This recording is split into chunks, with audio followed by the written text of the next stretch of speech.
नमस्कार, स्वागत है आप सभी का आज के इस वीडियो में। आज हम बात करेंगे कि लोगों के अंदर वर्टिगो या फिर चक्कर आने की समस्या को लेकर कौन-कौन सी धारणाएं फैली हुई हैं और इन धारणाओं में से क्या सही है और क्या गलत है।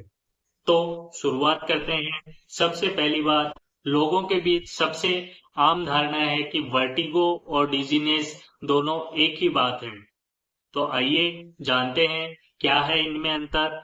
वर्टिगो के दौरान पर्सन को ऐसा फील होता है कि या तो वो खुद घूम रहा है या फिर उसके चारों तरफ की चीजें घूम रही हैं। इसके अंदर एक कंप्लीट स्पिनिंग की सेंसेशन होती है, पूरी तरह से घुमाव होता है। जबकि डिजीनेस के अंदर पर्सन को ये फील होता है कि बाहर की चीजें हिल रही हैं या एक हल्का वाइब्रेशन या फिर एक करंट के झटके जैसा या फिर हाफ स्पिनिंग जैसी फीलिंग आती है।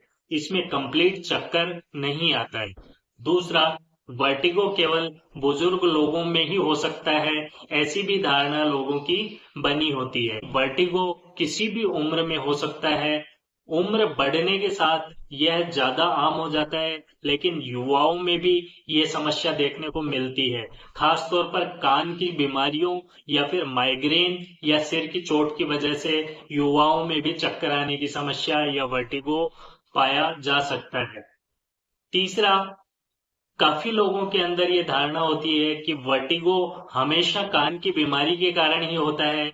नहीं, वर्टिगो कई कारणों से हो सकता है। ये अंदरूनी कान की प्रॉब्लम की वजह से तो हो ही सकता है, बल्कि इसके साथ साथ माइग्रेन या फिर कोई नर्व या ब्रेन की समस्या की वजह से, कभी कभी दवाओं के साइड इफेक्ट के तौर पे या फिर दवाओं के ओवर यूज की वजह से भी वर्टिगो या फिर चक्कर आने की समस्या हो सकती है। नेक्स्ट धारणा ये रहती है कि वर्टिगो का कोई इलाज नहीं है, जबकि सच ऐसा है कि वर्टिगो का इलाज संभव है। कारण के अनुसार दवाइयाँ, कुछ फिजियोथेरेपी या फिर वेस्टिबुलर रिहेबिलिटेशन एक्सरसाइजेज के थ्रू आप वर्टिगो को काफी हद तक ठीक कर सकते हैं, या फिर कुछ लाइफ स्टाइल के चेंजेस भी मैक्सिमम केसेस में वर्टिगो को ठीक कर देते हैं। लेकिन ये आपकी बीमारी के कारण पर डिपेंड करता है कि आपका वर्टिगो ठीक होने लायक है या नहीं।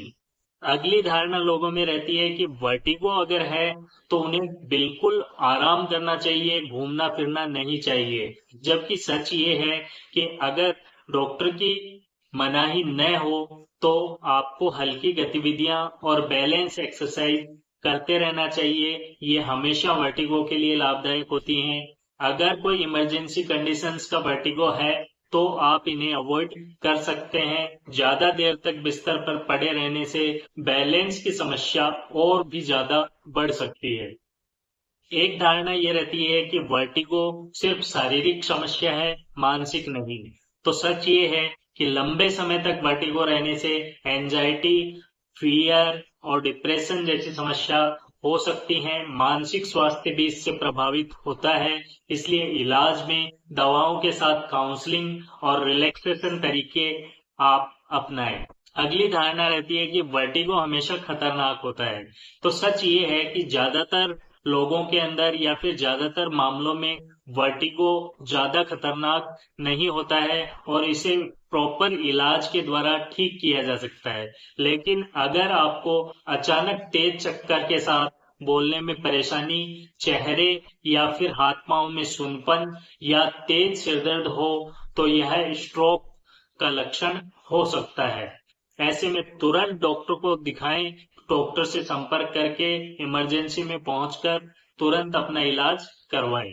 वर्टिगो एक आम लेकिन बहुत ही ज्यादा जटिल समस्या है, इसलिए गलत धारणाओं में न पड़ते हुए सही जानकारी और डॉक्टर की सलाह पर भरोसा करें। समय पर इलाज और एक्सरसाइज से आप सामान्य जीवन जी सकते हैं।